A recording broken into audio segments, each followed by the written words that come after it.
So I want to get started with a little bit of statistics. I'm Julie Bogart from BraveWriter, but what you also don't know about me is that I have been to 24 countries. I'm working on increasing that number this coming year, and I'll talk about that in a minute. But I have spent time living on multiple continents. Not only did I grow up here in the United States, but I spent my junior year of college abroad in France. I lived in a town called Montpellier, and I went to college with French kids in a French university. I studied French in college, but ironically, I didn't study it in high school. In high school and junior high, I studied Spanish. And my family, being, true Californians, took us to Mexico multiple times, and I had some comfort in that language by the time I was done with high school. But in my heart of hearts, I always wanted to know French. So the moment I enrolled at UCLA, the first class I signed up for was French 1. And then I got to live in Europe during my junior year abroad, which I loved and hated. I need to always make sure people know that living abroad is not necessarily relaxing and enjoyable. In fact, it can be downright unnerving, especially if it's your first time living out of the country. Think back to the 1980s. There was no internet. Mail took 2 weeks. Phone calls long distance were ridiculously expensive. In fact, to call home on a payphone, I could talk for 3 minutes for $20. So you can bet I didn't do that very often. My experience of living abroad decentered me completely. It was the first time I realized that even though my language was meaningful to me, and even though I felt like I was open-minded to other experiences and other languages, it wasn't till I actually lived in France that I realized how dependent I was on my identity, not only as an American, but as an English speaker who could communicate who I was effectively in my own language. You know what I mean? In other words, who I was being stripped away. The markers that told me that I was important or that my life was meaningful were gone. And in its place, I had to find a new way of relating to people. Of course, the very first time that I tried to speak French, I was in a restaurant in Paris. I had been there 2 days. All I asked was, "Where is the bathroom?" I used the wrong word for bathroom. I used the word that means shower and sink. I did not use the word for toilet, which is what they call a bathroom in a restaurant. So the waiter laughed at me and mimicked me to the other waiters and then told me I could go take a shower in the back of the restaurant. Oh my goodness, I didn't open my mouth again for a week. And it's challenging to put yourself out there like that, to be vulnerable, to not know if the words coming out of your mouth are going to make sense to the people listening. But of course, I was enrolled in a French university and I had to learn. I had to learn to write papers, give oral presentations, and work with French students on projects. And I'm happy to say that I successfully made it through that year. It was both lonely and exhilarating. It was mind expanding and at times mind numbing. But as I've told my own children on countless occasions, it was forever life altering. There is nothing like living abroad to change the foundation of how you see yourself and how you see the rest of the world. So I lived in France in college, but I also spent a summer in what was called in the past Zaire. It is now the Democratic Republic of Congo. And I'm going to take these off because I feel more connected to you without them. And anyway, I spent a summer there. We traveled from village to village. I was a part of, a young people's Christian group, and we showed a movie and we spent time with the locals. And I got to use my French. I learned a few words of Lingala and Kikongo, which I don't really remember anymore. And I was exposed to what felt like the center of the earth. I remember the very first day that I was there. We had been taken to this place. I guess it was sort of a Catholic retreat center. and each of us were put 2 by 2 in these rooms, but there was an odd number of rooms. And so I got to be in one all by myself, just luck of the draw. And I went to bed in this little tiny cubicle. All we had was a sink and a cot. There was nowhere to put your suitcase, nowhere to put your clothes.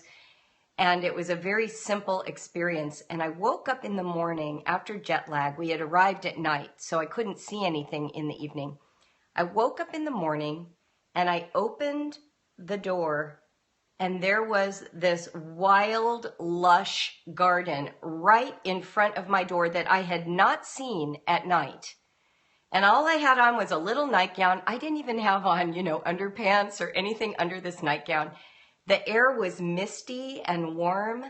There was this glowing orb of the sun hiding behind clouds, sort of sneaking in, just little streams. You know how light looks through fog? It's just like lighting up the fog. The green leaves were shiny. There were bright red hibiscus or some kind of flower popping through. And I walked out into the middle of this garden space. And I just put my hands up into the air, and I could just feel this rush of air under my nightgown all the way up through my body. And I remember having the thought, this is where it all began. Like I felt like I was at the original place of planet Earth. Now, of course, I was in a garden in Africa, in a retreat center. But that's not an experience I can even put in the kinds of words that would really communicate to you the energy of what I experienced. All I can tell you is this. I knew Africa after those 8 weeks in a way that I hadn't understood it from seeing it on a globe or on a map or simply through conversation or reading about it. Now I had like a direct connection with Africa, with this part of Africa. Africa, of course, is a continent of 53 nations. Every part of it is different. In fact, later on in my life, just 2 years later, I moved to Morocco, which is North Africa, completely different than what Zaire was. Different people, different languages, different religions, different foods, different customs, different everything. And living in Morocco was, again, another very decentering experience. I like to share the story of how my landlady of the little apartment we lived in taught me to bake bread. I wanted very much to learn how, so I got a pen and I got some paper and I was ready. And she promptly removed the pen and the paper and said, "Give me your hands," and plunged them into the flour and began throwing caked yeast and warm water over my hands and said, "You don't learn to bake bread by taking notes. You learn to bake bread by plunging your hands in and kneading the dough." And that's when I realized my bachelor's in history, my fluency in French, my growing up outside of Malibu, none of that mattered to this woman. What she wanted to know is, did I know how to bake bread? And I suddenly had to think again about what is my value as a person? Where does it come from? What makes me me? What identifying markers do I depend on to tell me who I am? Going to a foreign country puts you in a vulnerable place. You are now encountering a different part of what it means to be human. This is why I think it's valuable for kids to have an awareness of the globe and to be given the opportunity to see and experience part of it. So that's my little intro about me. I have so many interesting notes, but we're going to start with facts, like I said earlier, and I got sidetracked by story. Asia has 4.4 billion people. 4.4 billion people. Do you know how many people live in North America? 546 million. 500 million people in North America. If we combine North America with South America has 396 million. We don't even get to a billion. Asia has 4 times the people of North America and South America combined. I just want you to sit with that for a moment. It's staggering. And yet it is so tempting to assume that our experience is the normative one and that what's going on in another part of the world is foreign. When the truth is, if we just go by statistical reality alone, the Asian experience, cuisine, eye shape, hair color, and language structure is the dominant ones of the planet. And yet for us, English is still the most well-known second language on the planet Earth. That's how dominant the Western tradition and culture has been in commerce, capitalism, and exploration. But if we can pause just to realize that we are outnumbered 3-4 to 1, we can start to appreciate that maybe it's important for us to be interested, to be curious. I made a little card of what I call the values of global citizens. And here you can take a little screenshot if you want, and then I'm going to talk about them. The values of being a global citizen. Here's some of what happens to people who travel and live abroad. They become humble. They're curious. They invariably learn how to be hospitable. They expand their understanding of what it means to be human. They're open-minded and open-hearted. Additionally, they stand in awe of things they didn't know were even worth being interested in. I remember with my son Jacob last year, he spent the year in Bangkok, Thailand. And Johanna and I went to visit him. That was the picture that was on the Periscope ad that we put on Instagram and Facebook. Jacob was working in the Human Rights Commission of Thailand, and we decided to go visit him for a 2-week vacation. And so Thailand, of course, was familiar to me, through what? The King and I? I mean, literally knew nothing about Siam, the former Siam. My very first BraveWriter family, in fact, to take one of our classes is Thai.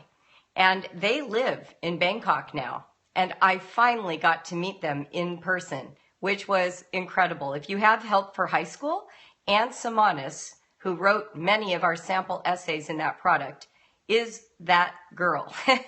They live in Bangkok, and I got to visit them and meet them for the first time when I went to see Jacob. But in addition to that pleasure, that sidetracking thought, we decided to go visit Cambodia, a place that I've been fascinated by but know nothing about.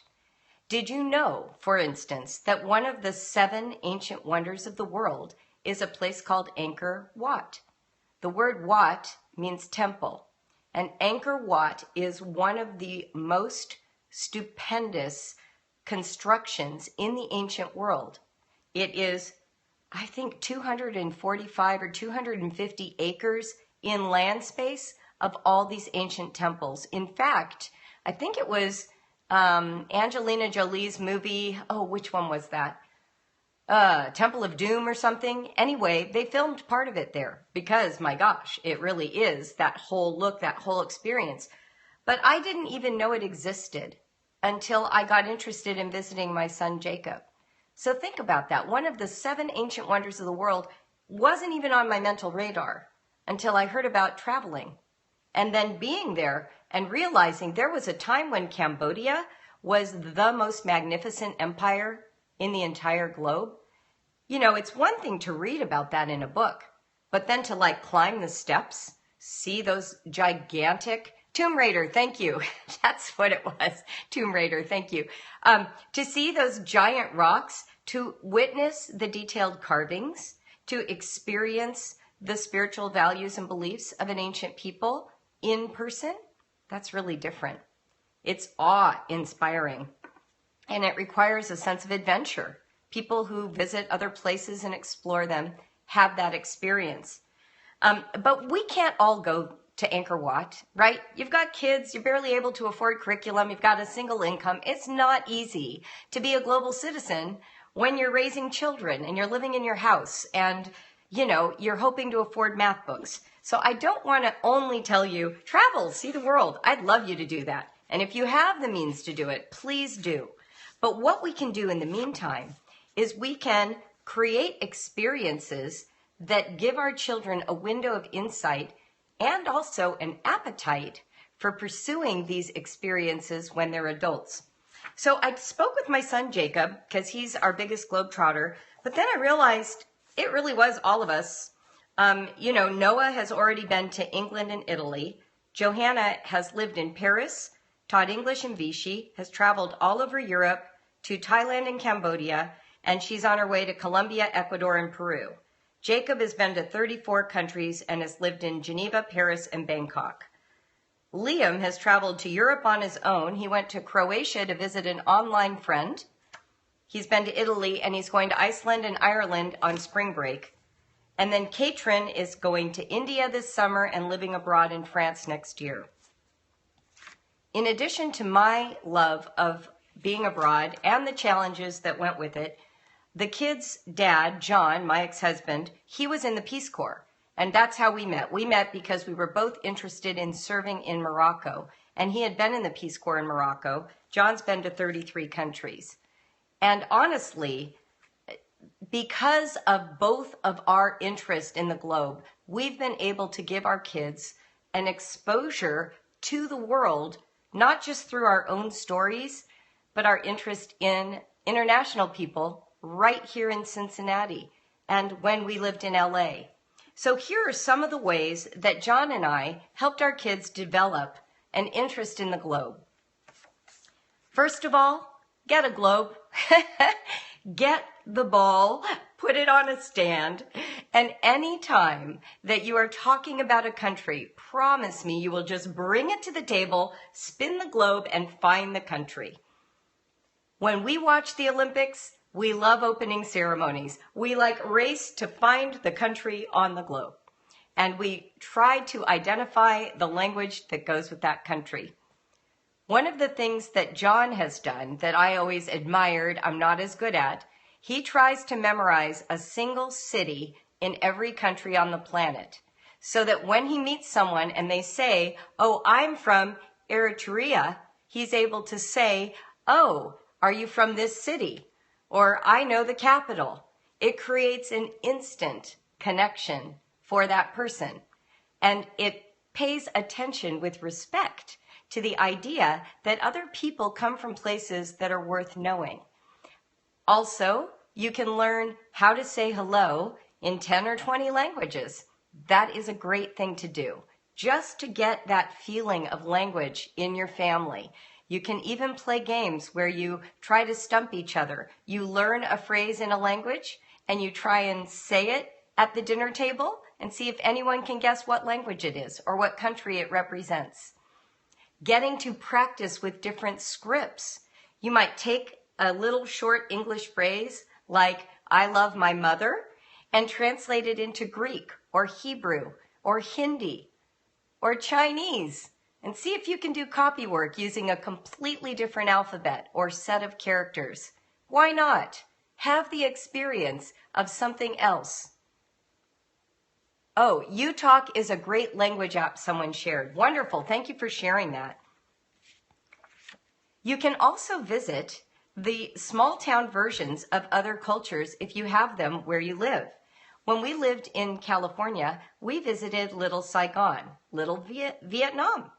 And we took our kids with us. I remember we all traipsed into this bakery. And it was a French bakery. Why? Because the French colonized Vietnam. So these Vietnamese owners had a bakery that had all these French pastries. So we all marched right in. And we were the only white Californians inside this bakery. And the woman behind the counter saw us and she said, "Is this your first time to our bakery?" And I said, "It's our first time to Little Saigon." And she said, "Then you get to have free snacks." And she handed a special pastry to each child. We had 5 kids and 2 adults, totally free, wouldn't let us pay. Do you know that's my experience abroad? Pretty much everywhere I've lived, people have given me food for free, invited me into their homes, paid for me in restaurants. The level of hospitality I experienced in France, in Zaire, in Morocco, puts me completely to shame. And I have learned now that you offer food when people walk in your house, even if it's just for 10 minutes. That's a gift of having lived abroad that I didn't have before I went. So we went to Little Saigon and we walked down the street, and it was a strip mall. We went store by store. We saw rice cookers. We saw foreign language characters on the walls that we couldn't read. We went into an art gallery, and this man from Vietnam had painted these gorgeous, gorgeous scenes of Vietnam. And I suddenly had this experience of realizing, oh my gosh, I didn't know Vietnam was beautiful. I had always only ever seen war-torn video and footage of Vietnam. I had no idea that there were places that had not had napalm ruin the forest. So all these beautifully dressed women walking with parasols, the gorgeous weeping willows, the canals in these gorgeous paintings. So I turned to the man who had done all this artwork in front of my children, and I said, I'm ashamed. I'm embarrassed that I did not know how beautiful your country is. Thank you for painting these paintings. And I said, tell me your story. How did you get here? And then, oh Lordy. So he started. He says, well, my family and I had to flee because of the war. So I put my wife and children in this one little boat, and they took off. And I told them I would follow 6 months later after I tied up our affairs, but I just wanted them to be safe away from the war. So they went. 6 months later, he got on the boat. He went. He arrived. His family's boat was taken over by pirates, and they were all killed.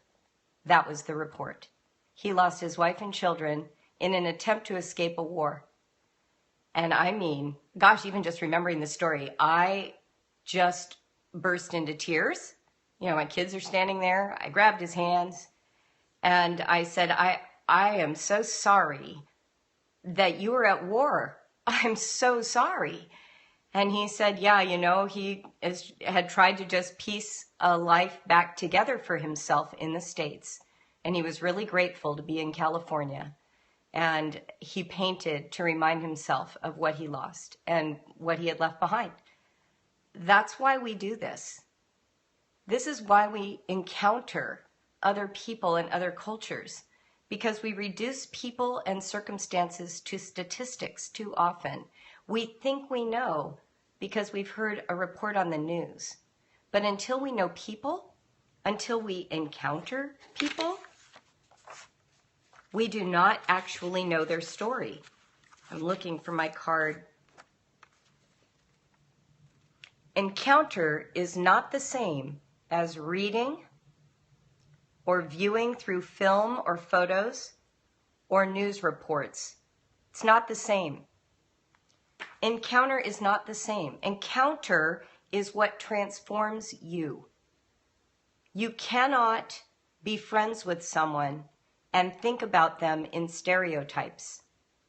You can't do it. I remember when 9/11 occurred, of course, we were all mortified, right? I had lived in a Muslim country. We had lived there during the first Gulf War, so I was well aware of the experience of Muslims about America, as well as Americans about Muslims. I knew both stories. And when those towers came down, I felt a lot of terror and anger combined. And I had to take what I saw happening with extremists and hold it up against my experience of daily Muslims in Morocco. And I knew those were not the same people. I knew they weren't. I couldn't tar all Muslims with the same anger and fear because I had known hundreds of them personally, living abroad. We in Westchester, Ohio, there is a mosque that is for the Muslim community here, and it's literally 2 miles up the road from us. And on 9/12, which happened to be Katrin's birthday, John, my husband at the time, went and bought donuts and took them to the mosque and gave them to the people there. And he just said, I know this is going to be a rough week for you. And I just want you to know that some of us know that. And that's what we did. Because that's what happens when you're a global citizen. You see individuals. You don't tar and feather and broad brush, because people are people. When we lived in Morocco, we fasted for an entire Ramadan one time, the whole month. We didn't eat any food or drink any water or do any of the things you're not allowed to do during the day. And then in the evenings, we broke the fast with our neighbors. I learned to make harira, which is the soup that you make and eat. We stayed up really late. We probably ate more calories during that month because they're really into, pastries and partying in the evenings. But it was really hot. It was summer, and we couldn't drink anything, and we couldn't eat anything all day, every day. And on the last day, after it's over, they have what they call the little festival, the little Eid Saghir. You wake up in the morning and you get to eat breakfast. And we woke up, and I am not kidding you, I had the exact same feelings I had on Christmas morning in America. It was this tingly, thrilled, oh my gosh, the best day of my life feeling. And we went neighbor to neighbor, and we ate pancakes and drank mint tea, and it was beautiful. It was moving. It was encounter. So that's why we do it. Even though we can't always go, we can go to Little Saigon. We can go to Chinatown. We can befriend immigrants in our own community. I had surgery, some of you know, back in April, and one of my nurses was from Eritrea, and she was shocked that I had heard of the country, let alone knew where it was, because she had lived here 13 years, and not one person she has met has known where it was, and most had never heard of it. That shocks and saddens me. We can't know everything about every country. There are too many. But if we can make ourselves familiar, read through the names of countries, play games where we try and imagine what country goes in which continent, get to know some of the capitals, be able to name the major world religions and some of their tenets, we make the world a smaller place. We become compassionate people. We become members of the human race in a whole different way. We had French neighbors in our neighborhood several years ago. General Electric rotates families here from France on a regular basis. And we got in with this group of French families. We went hiking with them. We went to their barbecues. I got to watch French films. They had a little French film club for all the women, and I got to go. Like, that was fun. And my kids got to hang around French kids and, make friends. We also met a Russian one time who was working in a restaurant, and I don't know why, we saw him walking, and it was very, very cold out, and he didn't have a car. And as it turned out, we got to know him. We invited him to our house for Thanksgiving. Eventually, when we got a new car, we gave him our old car. Like, these are the stories that your kids remember. These are the ways that you can participate in being a hospitable welcome mat for people trying to make a life here, just like you would hope they would do for your children when they move to a foreign country or when you go. So remember that idea of hospitality. That's a way to create connections and bonds with people from other countries. And then you can also host exchange students. Now, I never did that. Our house didn't have the kind of space to accommodate an additional person. But my sister has done it numerous times, and so has my mother. And it has been just life-giving to them to have these various students come through their homes. And now, with my sister's oldest daughter, she traveled through Europe visiting people that she had met during her exchange student experiences. So that's another way to become a global citizen. Have exchange students live with you. All right, what else did I want to tell you? One of the things that you learn when you spend time considering other cultures and making it your business to care about them, you learn that you are not your name, your religion, your host country, or your language. You are a human being. It doesn't mean that these aren't all exceptionally important to you. They might be your number one thing. Your religion might be the source of your personal identity. But what you learn when you're in concert with other people is that you're also fundamentally a human being with the same yearnings, the same cravings for community, family, tradition, hope, and peace. And that's why it matters. We want our children to, as we call it in the biz, decenter the self. Choose to divest yourself of your privilege. You know I come from privilege. I grew up with fairly well-off parents outside of Malibu Canyon in the bedroom community of Hollywood. There is nowhere on the planet I've been where if I tell someone I grew up in Malibu or Los Angeles, they haven't heard of where I'm from and already have impressions and ideas about those places. That's ridiculous if you think about how big the globe is. So there's a part of me that feels obligated to be interested back. It's not okay that where I come from is well known and where someone else comes from because it's not well known is not as interesting to me. That just doesn't fly with me. And my goodness, the opportunity to eat amazing, totally different foods, that's something you can do. So here's Jacob's list. And Jacob is sort of our, connoisseur of the travel, live abroad life.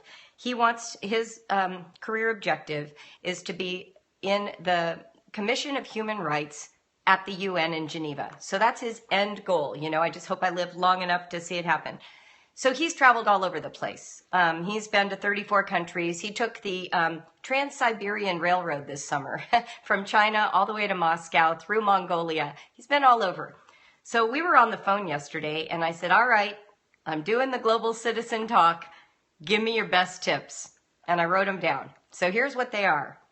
1, eat foods from other countries, not just American Italian, American Mexican, and American Chinese. Actually go to restaurants that are run by people from those countries. Thai, Vietnamese, Indian, Chinese, Mexican. Go get the real food as best you can. And take risks. You may not like it. That's okay. You don't have to like it. Just try it. 2, befriend people from other cultures. And you can find them. They're everywhere, even in your homogeneous communities. You can look for people who are not from America. Sometimes you can even find them through, clubs or organizations. 3, like I said, visit towns dedicated to another culture. There is nothing like going to Chinatown. If you have one, do it. Go in and out of the stores, finger the goods, notice the different fragrances and aromas, taste the food, all of that. What does she say? No McDonald's when you're abroad, although unfortunately McDonald's is everywhere. But yeah, when you're abroad, eat the food. And when you're at home, find restaurants. 4, read diverse authorship. And this one is really important. Don't only read Americans. Find writers from other cultures who are writing autobiographically or narratively about where they're from. If you can do that in fiction, so much the better. It just creates this imaginative hook for your children. 5, visit places of worship that are not the ones you go to. So if you've never been to a mosque, go to a mosque. If you're Muslim and you've never been to a church, go to a church. I remember in France that I went to multiple synagogues with one of my friends. We were invited to Shabbat dinner. I can't even tell you how many times, multiple times. Got to eat the food, experience the traditions. We were welcomed by very warm hosts. It was wonderful. Visit other places of worship, even if you're getting an official tour. Just get that feel under your feet. What is it like to inhabit a different point of view? And then the last thing he mentioned, oh my gosh, I'm going to share it with you, and I hope it doesn't freak you out. Let me just write it down so you can look it up. But my kids and my ex-husband are all about this. Who's heard of Couchsurfing?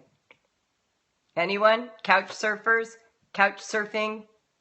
Okay, some of you have because I see you tapping hearts on your screen. So Couchsurfing is this crazy thing. It's where people offer to host people on their couch. who are traveling. So someone from France might be traveling through the United States and they don't want to pay for a hotel. So they log into the Couchsurfing.com website and they look for people who volunteer a bedroom or a couch or a floor space for them to sleep on overnight for free. And my kids now have done this all over the world. And it's been an amazing experience. Jacob told me that one person he stayed with in Innsbruck was a traveler herself. She was in her 50s and she had given up her home to live in a tiny apartment. And then she would go away 10 weeks at a time to other places and just live there to experience them. And then she'd come home, make a little money, and then go again. And Jacob said just the conversations they had were life-changing. Another couch surfer that he got to know took him hiking in the Swiss Alps. He had no clothing, no outfitting gear. She got it all for him, took him into the mountains. So couch surfing can be an amazing way for young adults to experience the world cheaply. And just so you know, my ex-husband, who I get along with, by the way, very, very well, he does it all the time. We are constantly meeting the people who stay in his condo, and they're remarkable people from all over the world. Most recently, we all went to his place for dinner, and this Indian young gentleman made this incredible Indian meal. And I actually had never really had Indian food, I am ashamed to say, until he made that meal for us. And it was incredible. It was delicious, and it was just so much fun to hear about his life. So these are ways that you can introduce your children to the world. And if you yourself have not had a lot of experiences internationally, that's okay. You can start now. When we were broke, and of course we were broke, like all of you. I mean, I understand broke, believe me. We took this one vacation to Myrtle Beach and we stayed cramped in a 2-bedroom, condo that somebody loaned us for free. So we hadn't paid for it. All we had to do was get there. And we went out to the beach one day and the kids were swimming in the water. And I turned to John at the time, and I have an aunt who married an Italian and lives in Italy and has for 45 years. And she has kids who are about the same ages as my kids. And we were standing in the water watching our kids swim in Myrtle Beach. And I turned to John and I said, we've got to take our kids to Italy. How can we not do this? We have family there. They will help us with room and board. We've got to go. And he's like, Julie, we can't afford that. And I said, I know. But I don't care. We have to go. So unbeknownst to John, I just started saving money in a secret savings account, okay? I literally was like, he didn't know it existed. I just started putting money in there. I stopped buying some things and I was putting a little bit of money away in this account. And one day I knew I had saved enough to buy plane tickets. Not enough for all of us to go on the actual trip, just enough for the tickets. And it was years later. I think I've said that it was 7 years, but I just recalculated while I was getting ready for this talk. I think it was 4 years of time, 4 or 5 years of time. And I had enough. And I turned to John and I said, I've got enough for the plane tickets. And he's like, what? I was like, yeah, I've been saving it secretly. And he's like, oh my gosh, but what about the trip? I said, look, I don't want a new kitchen. I don't need new carpet. I don't want a new car. We need to go to Italy. If we can get there, I don't even care if we put it on a credit card. People pay for cars on, time. We don't have car payments. This can be our car payment, but we've got to go. I want my children to have been out of the country before they're adults. And so we did. We bought the plane tickets. And as luck would have it, we went on this trip. Somehow finances came together. BraveWriter grew a little bit more, and we made it through that trip. And I only bought carpet for the first time for this house, I think it's been 18 months ago. Literally.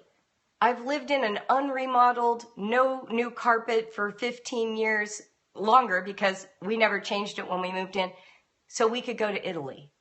Because that mattered to me so much more. And to this day, our kids talk about it as a touchstone in their whole experience. Do you know Harry Potter 5, I think it was, or 6? No, I think it was 5, came out while we were there. We bought our books in Rome. They were reading the Harry Potter book the night it released in Rome. Who's ever going to forget that? It was magical. So that's what I wanted to share. Does anyone have questions about being a global citizen? And I know I don't mean to set a bar high. I'm hoping what I'm doing is just encouraging you to be curious, to have a BHAG, a big, hairy, audacious goal like I had, right? Like, remember how we talked about that in another scope for our teens? My BHAG was getting them to Europe because I had this connection and I wanted to take advantage of it. And I wanted to set the trajectory that living abroad or traveling was within reach. So that's what we did. Okay, yeah, so what are the questions here? Book recommendations for kids. You know what? That's a great question. I'm going to think about that. Let me make a list, and when we post this as a rebroadcast on the blog, I will give you a good list, because I'd like to ask my kids. They're so much better at that than me. Oh, you're encouraged and inspired. I'm glad to hear it. Thank you. Thank you. Yeah, a little known fact that I want to share because I just think it's kind of a fun thing to share. So one of my friends, when I lived in Morocco, one of my team leaders, in fact, is Becky Lewis. And some of you may have heard of her. She's the creator of the Sunlight curriculum, Sarita Holtzman's good buddy. I was in Becky Lewis's house while she was on furlough when she came up with the idea for Sunlight. That's why her book lists are so fabulous, because those original book lists were all about having global awareness. They were all about understanding that the world needed to be known, not just ignored. She wanted children to have a global perspective. So if you're looking for good book lists, Sunlight isn't a bad place to start. I relied on a lot of those books when my kids were young for that reason, because it was created by someone who cared about being a global citizen. How to get over being shy about going into a new area of the city and feeling self-conscious. You know, remember I said one of the values is adventurousness and courage. I may not have said that, but courage. Oh my gosh, it takes courage. You're going to shake in your boots a little bit. It does feel awkward and self-conscious. I want you to have that feeling. Think about how people feel who travel here, who risk so much to be in America because they have a vision that maybe life might be easier and safer here for them. It's okay to feel self-conscious. We don't have to get rid of that feeling. We can bring it along on the journey. We can ask for help. We can admit that we need help. Remember my landlady and the bread story? I needed her help. I couldn't do it on my own. I wish I had bit the bullet and taken my kids to India when my folks lived there. Yeah, I mean, exactly. Exactly. So maybe now bite the bullet and travel to Canada. Go to Mexico. Go somewhere safe and easy for you. Some people are afraid of travel, the length of time and the distance. And you know, for you, maybe try starting with film. Watch a Hindi movie. You know, get out of your comfort zone. Listen to music from other cultures. Go on YouTube. Heck, you're all on Periscope. Go to the little globe icon on Periscope and tap on different parts of the world. I watched the flood in Taiwan on somebody's Periscope just a few weeks ago. I watched a high holy day in India on someone's Periscope on my phone the other day. You can do that too. You can take advantage of the technology we have that makes it so much easier to get to know the world. Okay, I'm just going to leave these on. Let's see. Galloping the Globe was a fun elementary curriculum for this sort of thing. Thank you. Wonderful. Yeah, you know, Where in the World Carmen Sandiego was the standard when my children were young. So that might be a good place to look too. Can I share our blog if others want to follow our family's journey to Uganda? Oh my goodness, yes. Oh my goodness, I want to see that blog. Absolutely. Absolutely. Yeah, going to blogs is a great idea. You can certainly get a sense of other cultures by reading blogs of travelers and people who live there. You know, Johanna, who teaches the Boomerang and the Arrow book clubs, she's going to be living in South America this whole year. She leaves a week from yesterday. Ha! And she is going to be living in Ecuador and Peru, and I'm hoping to visit her in February. secretsfromtherooftop.blogspot.com. Wonderful. That sounds wonderful. Well, good. Well, I'm going to finish up here then with just a little bit of business. If you missed this broadcast and you want to see a replay, you can see it at catch.me/BraveWriter. I like Kitchen Table Passport. That's a great recommendation. Thank you. Catch.me/BraveWriter. Also, our Oops 15 sale ends on the 31st of October. If you want to take $15 off of a $50 purchase or more at BraveWriter, store.bravewriter.com, enter this code when you are checking out and it will take off $15. If you want to join me for my reading of A Gracious Space, which is essays, 50 essays, helping you with your homeschool commitment, go ahead and sign up. There's no sign up. Just show up every day in November, and you can purchase this book at store.bravewriter.com, going into the BraveWriter Lifestyle Tools. Or you can go straight to Amazon.com, type this in and my name, Julie Bogart, and it will come up, and you can buy yourself a copy. Lori DeRosier has already sent me her favorite essays, and if no one else does, I'm going to read all the ones she picked. But if you want to tell me which ones to read, you can use my email address, julie@bravewriter.com. I love hearing from all of you. You got to send it to me in email, Angela, but that would be great. Essay 9 is fine. We're going to read it, and then I'm going to talk about implementation. Oh, I lost my train of thought. What was I saying? Oh, I love all your emails. I love them. I love them.